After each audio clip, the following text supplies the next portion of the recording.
अस्सलामुअलैकुम दोस्तों, welcome back to our channel find Urdu. Neatly का मतलब है साफ सुथरा या तरतीब से। नीटली का मतलब होता है किसी काम को बहुत साफ सुथरे तरीके से करना या चीज़ों को प्रॉपर ऑर्डर में रखना। ये लफ्ज़ अक्सर तब यूज़ होता है जब कोई काम या जगह ऑर्गेनाइज्ड और टाइडी हो। कपड़ों की फोल्डिंग, राइटिंग का स्टाइल या घर की सफाई में नीटली का कॉन्सेप्ट आम है।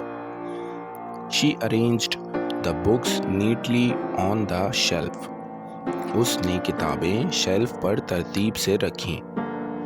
तो दोस्तों, नीटली का मतलब है साफ सुथरा और तरतीब से काम करना। उम्मीद है अब आपको नीटली का मतलब समझ में आ गया होगा।